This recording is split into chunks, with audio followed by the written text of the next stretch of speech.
अच्छा बच्चा, starting with the name of Allah Almighty. In today's lecture we are going to continue our discussion regarding chapter number 4, but in today's lecture or in today's video we are going to discuss the numericals of chapter number 4.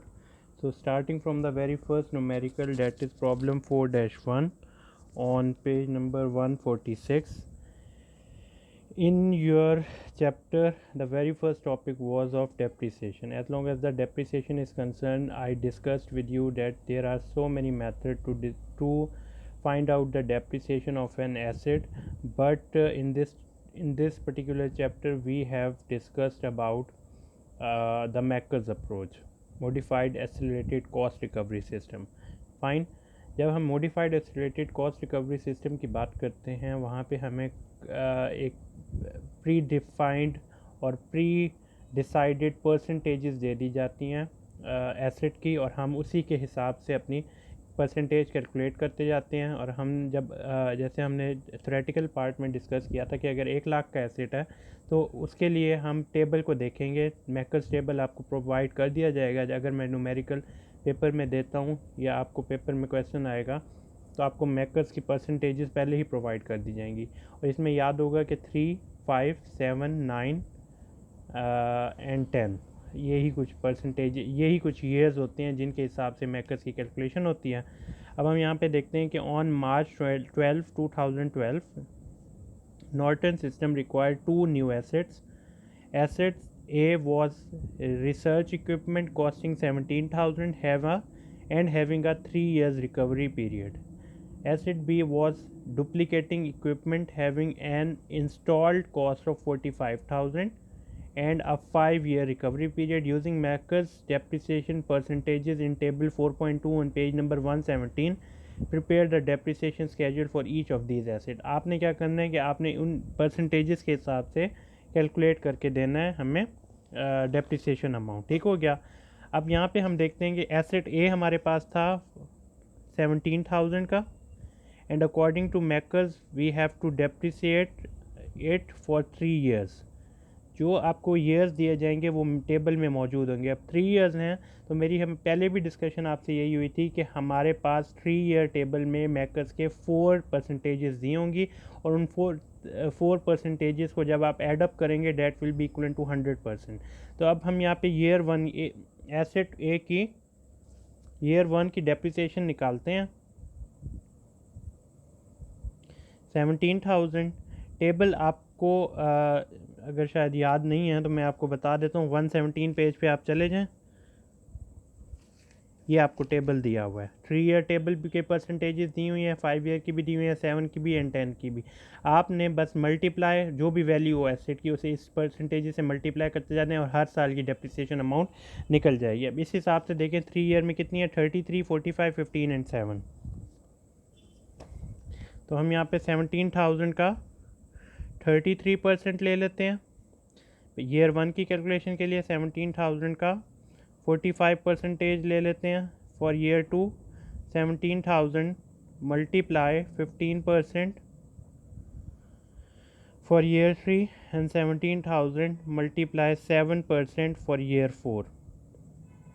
अब यहाँ पे कुछ बच्चे जिन्होंने पहले मेरी video नहीं देखी वो ये कहेंगे कि सर जब 3 साल गुजर गए ये 4 ईयर की डेप्रिसिएशन की परसेंटेज आप क्यों दे रहे हैं, जबकि ईयर तो उन्होंने 3 दिया तो 4 ईयर कहाँ से आए।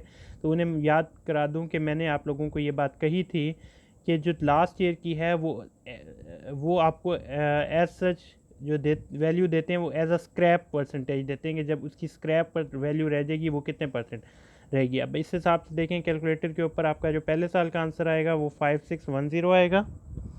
ठीक है। दूसरे साल का जो आपका आंसर आएगा वो आएगा 7650। तीसरे साल का आपका आंसर आएगा 2550। चौथे साल का आपका आंसर आएगा 1190।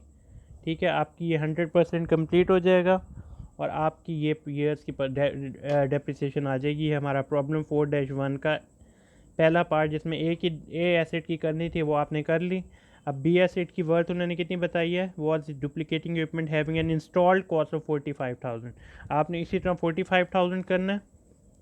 45,000 मल्टीप्लाई 20%, फिर 45,000 मल्टीप्लाई 32%, ये आपको परसेंटेजेस टेबल से ही दे दी जाएंगी, टेबल में यही परसेंटेजेस होंगी, ठीक है। 45,000 मल्टीप्लाई 19%, 45,000 मल्टीप्लाई 12%, 45,000 मल्टीप्लाई 12%, 45,000 मल्टीप्लाई 5%। तो आप ये तमाम वैल्यूज़ निकाल लेंगे, इसका जो आपका आंसर आएगा वो आएगा 9,000, दूसरे का आपका आंसर आएगा 14,400, तीसरे का आंसर आएगा 8,550, चौथे का आंसर आएगा 5,400। Again you will have the same amount of 5,400 and the last year percentage amount will be depreciated amount will be 2250। यहाँ पे हमारा प्रॉब्लम 4-1 कंप्लीट हो गया। अब हम आते हैं 4-2 पे। वो कहते हैं in early 2012 Sosa enterprises purchase a new machine for 10,000 and make a cork stoppers for wine bottles. The machine has a 3-year recovery period and is expected to have a salvage value of 2,000, ठीक है। Develop a depreciation schedule for this asset using Makers depreciation percentages used in table 4-4। अब यहाँ पे एक बात आपने जहन में रखनी है कि ये जो सॉल्वेज वैल्यू है ये सिर्फ आपको कंफ्यूज करने के लिए की है, क्योंकि जो मैकर्स के अंदर लास्ट ईयर की परसेंटेज है वो आपको इटसेल्फ सॉल्वेज वैल्यू दे देती है, ठीक है। इस 2,000 को आपने खामोशी से इग्नोर कर देना है, ठीक है। और ये 2,000 क्या है, ये वो सॉल्वेज वैल्यू है जो कि हमारी प्रिडिक्टेड है, मतलब हम एज्यूम कर रहे हैं कि is expected to have a salvage value of 2,000। लेकिन जब जो आप मैकर्स के ऊपर यानी ये जो लास्ट वाला 7% आप 3 ईयर्स के हिसाब से करेंगे, इस 3 ईयर्स को जब 10,000 को 10,000 को 7% का 10,000 का 7% जब आप कैलकुलेट करेंगे तो आंसर आपका 2,000 नहीं आएगा, उसका आंसर डिफरेंट आएगा। तो उस पर परेशान नहीं हो जाना कि सर ये तो सॉल्वेज वैल्यू 2,000 कह रहे थे और जबकि हमारा जो डेप्रिसिएशन के लास्ट ईयर की डेप्रिसिएशन जो हमने निकाली है उसका आंसर डिफरेंट है। नथिंग टू बी वरी, मैं इसे nothing to be worry about, मैं आपको क्वेश्चन सॉल्व कर देता हूँ, इट्स पूरा का पूरा, और वही उसी तरह आपने कर लेना है और आपने परेशान नहीं होना। आपके पास 10,000 वैल्यू आई है फॉर द फर्स्ट ईयर। अब 3 ईयर रिकवरी पीरियड है, इसका मतलब क्या है, तकरीबन 4 साल की परसेंटेजेस इस्तेमाल होंगी। 10,000 10,000 10,000 मल्टीप्लाइड, पहले साल 33%, दूसरे साल 45%, तीसरे साल 15% और चौथे साल 7%, ठीक है। ये तकरीबन आपके पास आ जाएगा 3,300।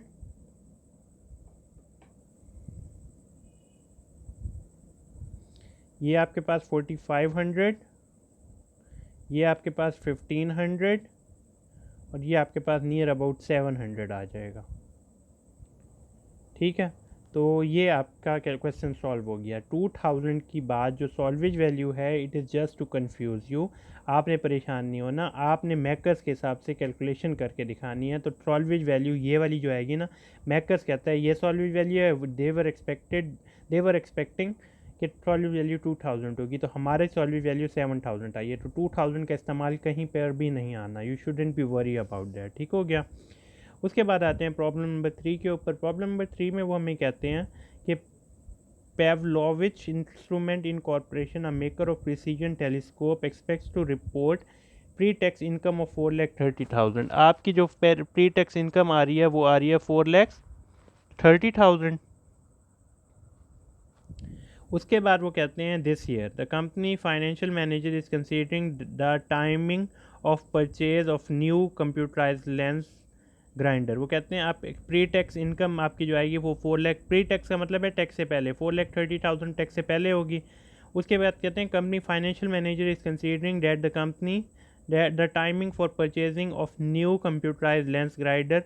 The grinder will have an installed cost of 80,000 and a cost recovery period of 5 years. They will be depreciated using Makers schedule, ठीक हो गया, कोई टेंशन नहीं है। उसके बाद वो कहते हैं कि if the firm purchases the grinder before year and, अगर वो साल कंप्लीट होने से पहले ही ग्राइंडर को परचेज करते हैं, what depreciation expense will it be able to claim this year, use MACRS table on page this one, ठीक है। अच्छा, अब आपने ये बात याद रखनी है, जो मैकर्स का टेबल था एक साल के अंदर, मतलब पहले साल के अंदर वो कहते हैं डेप्रिसिएशन कितनी क्लेम करनी है और 5 ईयर रिकवरी है। तो पहले साल में जो आपकी रिकवरी की परसेंटेज होती है वो कितनी है, 20%। तो आपकी ग्राइंडर की वैल्यू कितनी आ रही है 80,000। मैं यहाँ पे क्वेश्चन सॉल्व कर देता हूँ। इसका ए part 4-3 A part 80,000 is basically the installed cost of your grinder. Grinder is basically a machine that the company was using for their activities or for their operations। ठीक है, उन्होंने कहा 80,000 के अगर हम ये लें तो हमारी ये बताएं डेप्रिसिएशन कितनी है। अब आप कहोगे कि सर वो प्री टैक्स इनकम क्यों दी हुई है। जहाँ तक की बात है वहीं तक रहें, जितना वो बात कह रहे हैं उसे एज इट इज़ करके दे दें। वो प्री टैक्स इनकम का और डेप्रिसिएशन का कोई ताल्लुक नहीं है। तो आप इतने परेशान नहीं होना। यू शुडेंट बी वरी कि सर वो 4,30,000 की प्री टैक्स इनकम क्यों दी हुई थी।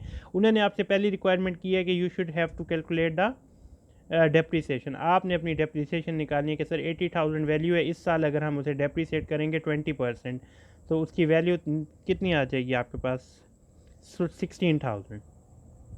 आपका ए पार्ट कंप्लीट हो गया, ठीक हो गया। बी पार्ट में कहते हैं if the firm reduces its reported income by the amount of the depreciation expense calculated in part पे what tax saving will result. वो कहते हैं जब आप पहले ही डेप्रिसिएट कर देंगे अपने एसेट को 16,000 के साथ, जो आपका आंसर आया है, तो आप कितनी टैक्स सेविंग कर रहे हैं। अब यहाँ पे क्वेश्चन आता है कि सर हमें कैसे पता चलेगा कि हमने टैक्स सेव किया या नहीं। यहाँ पे मैं एक बात आप लोगों को बता दूँ कि इस पूरी बुक के अंदर, गेटमैन की तमाम पूरी बुक के अंदर आपने 40% टैक्स को बाय डिफ़ॉल्ट जहन में रखना है। मतलब अगर मैं कहूँ ना कि you have to calculate the tax, तो आपको जहन में 40% आ जाना चाहिए, because it is a tax rate being prevailed in America. और हमारी पूरी ये स्टडी अमेरिकन अप्रोच के मुताबिक है। तो you should have an idea कि सर टैक्स परसेंटेज तो मुझे दी नहीं हुई, तो आपने 40% लेनी है। अब हमें वो कहते हैं कि अगर ये 4,30,000 हमारी इनकम है, डेप्रिसिएशन इतनी है, तो हमें ये बताएं कि हमने डेप्रिसिएशन करने के बाद कितनी टैक्स सेविंग की है। तो निकाल लेते हैं। पहली बात तो ये है कि आपकी 4,30,000 प्री टैक्स इनकम था, और अगर हम इसमें डेप्रिसिएशन डिडक्ट नहीं करते तो 4,30,000 पे आपको 40% टैक्स देना पड़ेगा। तो हम 4,30,000 पे 40% टैक्स निकाल लेते हैं। 4,30,000 मल्टीप्लाई 40% टैक्स, आपको कितना टैक्स देना पड़ेगा 1,72,000। यहाँ तक की बात कंप्लीट हो गई। बट वो कहते हैं हमने इसमें से डेप्रिसिएशन माइनस कर, ये बात यहाँ पे कंप्लीट हो गई। ये तो अमाउंट तब होती जब आपने डेप्रिसिएशन माइनस नहीं की। अब अगर हम डेप्रिसिएशन की अमाउंट माइनस कर लेते हैं, 4,30,000 में से माइनस कर लेते हैं 16,000 का टैक्स, ये 16,000 की डेप्रिसिएशन, ठीक है। डेप्रिसिएशन निकालने के बाद 4,30,000 में से 16,000 निकालें, कितना रह गया 4,14,000। 4,14,000 हमारी डेप्रिसिएशन के बाद इनकम आई। 4,14,000 का 40% निकालें। 4,14,000 मल्टीप्लाई 40%, तो कितना हमें अब कितना टैक्स देना पड़ रहा है हमें 1,65,600। So what is the tax percentage और what is the tax benefit you have availed by using the depreciation activity. Basically आपने इस वाले जो पहले वाली आपके जो टैक्स है उसका कंपैरिजन 1,65,600 से करना है। तो हम कहते हैं पहले हमें टैक्स देना पड़ रहा था 1,72,000, इसमें से माइनस करते हैं 1,65,600 the tax that you are going to pay after removing the depreciation from your income. तो हमारे पास टोटल जो टैक्स सेविंग आई है by using the depreciation that is of 6,400। so, यानी आप कह सकते हैं कि हमारे पास जो टोटल टैक्स सेविंग आई है वो 6,400 की आई है। यहाँ पे हमारा प्रॉब्लम नंबर 4-3 भी सॉल्व हो गया। उसके बाद हम आते हैं प्रॉब्लम 4-4 के ऊपर।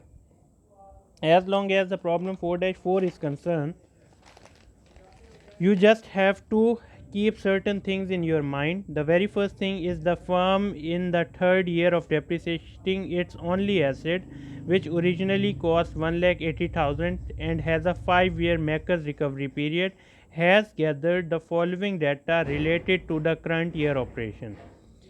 Now in this particular question they have given you the data. What you have to do, आपने करना क्या है, आप सिंपल सी बात क्या करेंगे, आप अपने रिक्वायरमेंट्स को पढ़ेंगे। अभी मैंने कोई चीज़ें नहीं पढ़ी क्योंकि मुझे पहले मालूम होना चाहिए कि what actually I need from this particular question. Use the relevant data to determine the operating cash flow, see equation 4.2 for the current year. वो हमें कहते हैं कि आपने हमें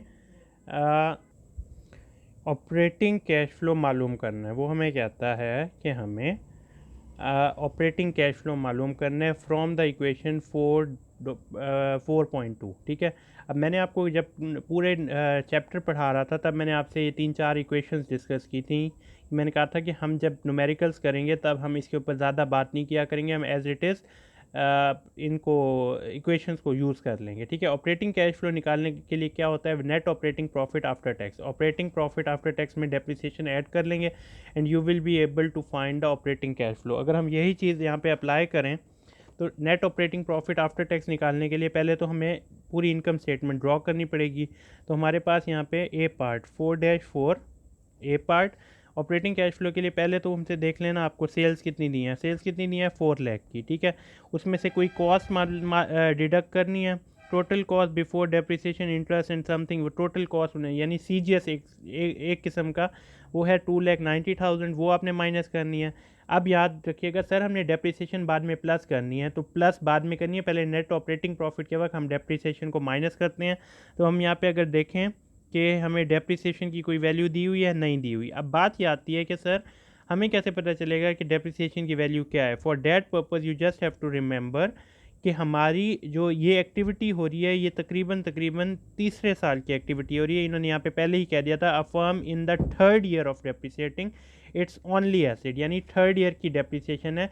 तो अगर और 5 ईयर रिकवरी पीरियड है तो हमारी जो परसेंटेज 5 ईयर रिकवरी पीरियड की है वो कितनी है, 20, 32 and 19। 19 is basically the depreciation percentage for the third year. अगर हम इसी बात को जहन में रखें तो 19% हमने डेप्रिसिएशन कैलकुलेट करनी है। अब हम करते क्या हैं कि अपनी एक्टिविटीज़ परफॉर्म करते हैं, उससे पहले हमने इसके अंदर से डिफरेंट चीज़ें ये यानी नेट अपनी क्या कहते हैं इनकम स्टेटमेंट बनानी है, लेकिन हमारे पास डेप्रिसिएशन की अमाउंट नहीं है। पहले हम क्या करते हैं, अपनी डेप्रिसिएशन कैलकुलेट करते हैं। डेप्रिसिएशन कैलकुलेट करने के लिए हमें ये बता दिया गया है कि the asset is basically equal to 1,80,000 और वो थर्ड ईयर में 5 ईयर रिकवरी पीरियड मैकर्स को यूज़ करना है। तो थर्ड ईयर की परसेंटेज कितनी है, 19%। You just have to calculate 19% of 1,80,000 and you will have the answer that is 34,200। 1,80,000 का 19% जो कि थर्ड ईयर का है, मैकर्स के थर्ड ईयर के अंदर हम हैं, तो थर्ड ईयर की परसेंटेज या डेप्रिसिएशन परसेंटेज 19% है। तो टोटल डेप्रिसिएशन की अमाउंट कितनी आ गई, 34,200। ठीक है, अब हमने net operating profit after tax निकालना है। पहले तो हम यहाँ पे ऑपरेटिंग प्रॉफिट निकालते हैं, फिर टैक्स की परसेंटेज, फिर वही वाली बात है 40% आपने टैक्स पे करना है। तो you just have to solve it. Sales की वैल्यू कितनी है, 4 लाख, माइनस कॉस्ट कितनी है, कॉस्ट उन्होंने आपको दी है 2,90,000, माइनस डेप्रिसिएशन आपने माइनस करनी है। डेप्रिसिएशन एक्सपेंस हमने यहाँ पे खुद निकाल लिया 34,200। और कुछ चीज़ माइनस करनी है, करंट एसेट इसमें माइनस नहीं होते, इंटरेस्ट एक्सपेंस बाद में माइनस करेंगे। अच्छा, उसके बाद इंटरेस्ट एक्सपेंस अभी माइनस करते हैं। अक्रूवल्स हमारी लाइबिलिटी होती हैं, वो लाइबिलिटी में चले जाएंगे, उसका कोई ताल्लुक नहीं है। इंटरेस्ट एक्सपेंस 15,000 का आ गया, वो माइनस इन्वेंट्री का पार्ट, हमारा इन्वेंट्री भी यूज़ नहीं होती। तो हमारे यहाँ पे जो काम की चीज़ें हैं वो कौन कौन सी हैं, मैं यहाँ पे निशान लगा रहा हूँ, आप भी अपनी बुक पे लगा लीजिएगा या नोट्स के ऊपर। सेल्स इस्तेमाल करनी है, कॉस्ट इस्तेमाल करनी है, डेप्रिसिएशन हमने वैसे ही निकाल लिया है, इंटरेस्ट एक्सपेंस माइनस करना है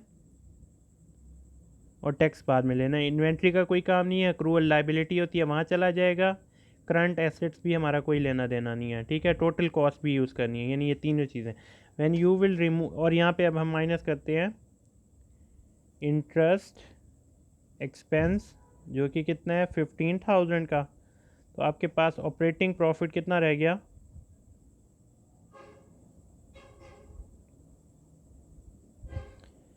नियर अबाउट 60,800 का। अब हमने इसमें से ये that is basically before tax, इसमें से टैक्स की परसेंटेज माइनस करनी है 40%। तो हम क्या करेंगे, 60,800 का 40% कैलकुलेट करेंगे, दैट इज़ नियर अबाउट 24,320। ठीक है, जब हम इसमें से टैक्स माइनस कर लेंगे तो हमारे पास क्या आ जाएगा, net operating profit after tax, tax के बाद। ये टैक्स कैलकुलेट करने के बाद वो कितनी आ गया, 36,480। हमें निकालने को क्या कहा था इस इक्वेशन में? ऑपरेटिंग कैश फ्लो, जिस that is basically net operating profit after tax plus depreciation. ठीक है, net operating profit after tax कितना आ रहा है? 36,480 प्लस डेप्रिसिएशन की अमाउंट कितनी थी? 34,200। अब यहाँ पे बच्चे मुझसे कैलकुलेट वो क्वेश्चन पूछेंगे कि सर अगर हमने डेप्रिसिएशन बाद में दोबारा ऐड ही करनी है तो ये हमने शुरू में माइनस क्यों की थी? तो अभी हमने इससे पहले वाला क्वेश्चन जब किया था तो हमें अगर अपने प्रॉफिट में से पहले डेप्रिसिएशन माइनस करके फिर टैक्स देते हैं तो हमें कम टैक्स पे करना पड़ता है, लेकिन अगर हम उसे माइनस ना करें और ऐसे दे दें तो हमें ज़्यादा टैक्स पे करना पड़ेगा। जिसे बात समझ नहीं आई वो मेरी पीछे वाला क्वेश्चन दोबारा देखे कि डेप्रिसिएशन माइनस ना करने से हमें टैक्स ज़्यादा पे करना पड़ता है, लेकिन जब हम डेप्रिसिएशन माइनस करते हैं तो हमें टैक्स में बेनिफिट हासिल होता है, जिसकी वजह से you just have to remove depreciation first, और जब हमारा ऑपरेटिंग कैश फ्लो करना है तो हम वापस डेप्रिसिएशन को ऐड कर लेंगे। और एक और आंसर इसका ये भी हो सकता है कि हमारा तो ये पर्पज़ ऑपरेटिंग कैश फ्लो निकालने का बाद में बना है, पहले तो हमने इनकम स्टेटमेंट बनानी है और इनकम स्टेटमेंट में ये रूल है कि you just have to remove the depreciation expense, तो हमने वो एक्टिविटी परफॉर्म की है। अब जब आप इन दोनों चीज़ों को प्लस कर लेंगे you will have an answer that is near about 70,680। ये आपका प्रॉब्लम 4-4 का ए पार्ट सॉल्व हो गया। फिर बी पार्ट है, बी पार्ट में वो हमें क्या कहते हैं? बी पार्ट में वो हमें कहते हैं कि explain the impact of the depreciation as well as the other non cash charges has on cash firm's cash flow. वो कहते हैं कि ये बताएं कि टैक्स बेनिफिट क्या होता है, डेप्रिसिएशन का impact that depreciation will have on the non cash charges.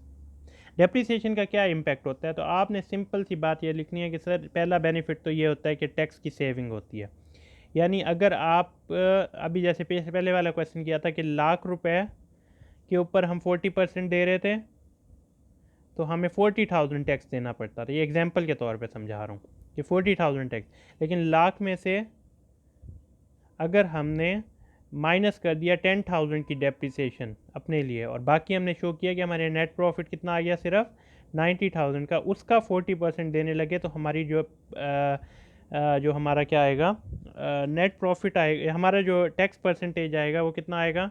90,000 multiply 40%, तो हमें 36,000 टैक्स देना पड़ेगा। यानी डेप्रिसिएशन की वजह से हमें नियर अबाउट 4,000 का फ़ायदा होता है, तो डेप्रिसिएशन का ये बड़ा फैक्टर होता है। ठीक है, तो फर्म्स क्या करती हैं, जब भी प्रॉफिट होता है उसमें से वो डेप्रिसिएशन बहुत सारी माइनस कर देती हैं ताकि कम प्रॉफिट शो हो और उस कम प्रॉफिट में उन्हें टैक्स देना पड़े। ठीक है, ये जनरल प्रैक्टिस है, इसकी टेंशन आप नहीं लेंगे। ठीक है, उसके बाद आते हैं प्रॉब्लम 4-4 पे। इसमें सिंपल सी बात है, मैंने यहीं पे ज़रा सॉल्व किया हुआ है, आप लोग इसी को देख के समझते जाएँ। वो कहते हैं classify each of the following item as an inflow outflow and of cash और नीदर एन, यानी कहते हैं या इनफ्लो हो रहा है कैश या आउटफ्लो हो रहा है कैश या फिर नीदर, कोई भी कुछ भी इम्पैक्ट नहीं आ रहा। तो आपने सिंपल देखें कैश आपका +100 हुआ है, 100 रुपये प्लस में आए हैं, तो क्या हुआ है? एक मिनट मुझे ज़रा देखने दें।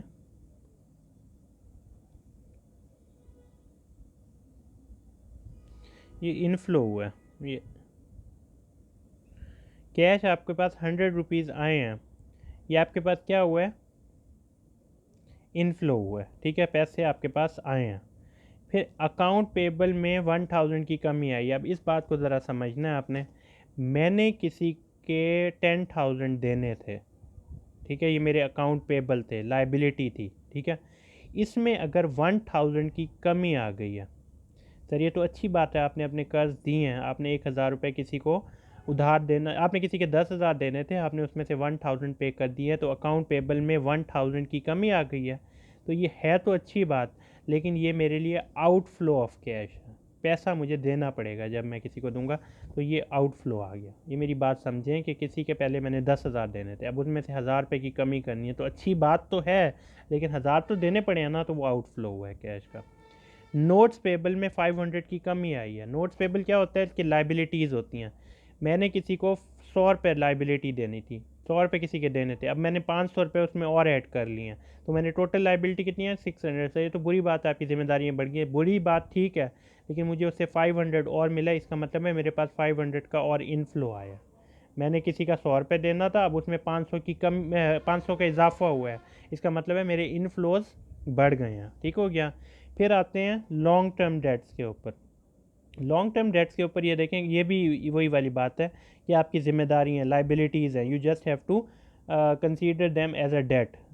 कर्जा है, कर्जे में 2000 की कमी आई है। कमी कब आएगी? जब आपने किसी का ₹1,00,000 फॉर एग्जांपल कर्जा देना होगा, अब आपने 2000 पे कर दिया, तो sir it is a good factor that you have paid your debt, though it is a good factor, लेकिन आपको 2000 पे देना पड़ेगा ना, तो ये आउटफ्लो ऑफ कैश है, पैसे का आउटफ्लो है। ठीक हो गया।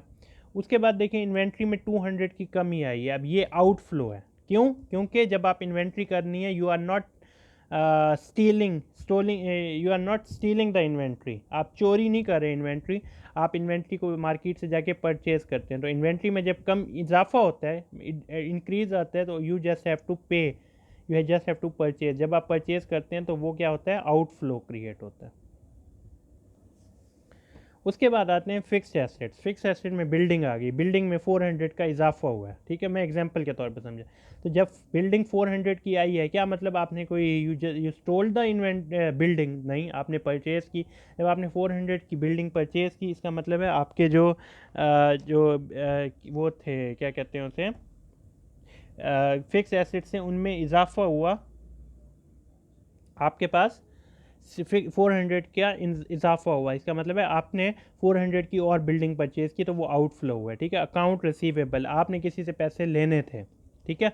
अकाउंट रिसीवेबल का मतलब क्या हो रहा है? मैंने फॉर एग्जांपल किसी से 1000 लेने थे, अब उसने मुझे 700 दे दिया, अकाउंट रिसीवेबल में 100 की कमी आ गई, तो ये मेरे पास क्या हुआ? इनफ्लो हुआ है।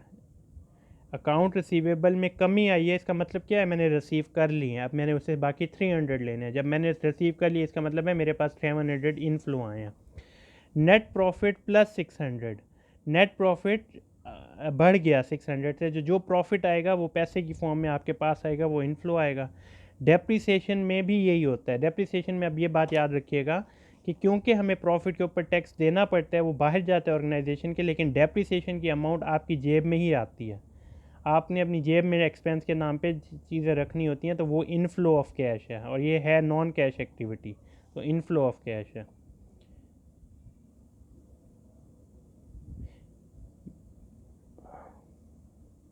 बल्कि इसके ऊपर ना एन आना चाहिए, नीदर, क्योंकि हम जब उसे क्या ही नॉन कैश एक्टिविटी रहे हैं, वो बढ़े या कम हो, तो उसका कोई इम्पेक्ट नहीं आएगा। तो बेटा डेप्रिसिएशन पे नॉन कैश आएगा। ठीक है। Repurchase of stock, repurchase of stock का मैंने आप लोगों को पहले ही भी समझा दिया। मार्केटेबल सिक्योरिटीज़ कौन सी होती हैं? जब हम किसी और कंपनी की सिक्योरिटी को परचेज़ करते हैं। ट्रेजरी स्टॉक कौन सा होता है? जब हम अपनी कंपनी के शेयर्स को परचेज़ कर लेते हैं। तो जब मैंने रीपर्चेज बढ़ा दिया, मैंने और शेयर्स को परचेज़ किया, अपने ही पीस ऑफ पेपर्स मैंने मार्केट से परचेज़ कर लिए, तो उसके लिए मुझे क्या करना पड़ेगा? मुझे पैसे देने पड़ेंगे। तो ये मेरे लिए क्या क्रिएट करेगा? आउटफ्लो क्रिएट करेगा। ठीक हो गया। कैश डिविडेंड, मुझे कहीं से कैश डिविडेंड मिला, मैंने यानी किसी कंपनी के अंदर शेयर, मार्केटेबल सिक्योरिटीज़ परचेज़ कर रखे थे। ये मैं ए कंपनी हूँ, मैंने बी कंपनी के शेयर्स परचेज़ कर रखे थे। ठीक है। बी कंपनी ने मुझे डिविडेंड दिया है, प्रॉफिट दिया है, तो वो प्रॉफिट मेरे लिए क्या होगा? इनफ्लो ऑफ कैश होगा। सेल्स ऑफ स्टॉक, मैंने अपने स्टॉक को सेल किया, $100 मेरे पास, हाँ $1000 मेरे पास आए, तो मैं जब अपने ही स्टॉक को सेल करूँगा, सेल करने से मेरे पास क्या आएंगे? इनफ्लो आएंगे, पैसे मेरे पास आएंगे। तो ये इनफ्लो आएगा, इसके लिए हम इसके आगे आई का वर्ड लिख रहे हैं। तो यहाँ पे that is the end of basically problem 4-5। हमारे 5 प्रॉब्लम्स हो गए हैं। अगले प्रॉब्लम को अगली वीडियो में इंशाल्लाह डिस्कस करेंगे। Thank you so much.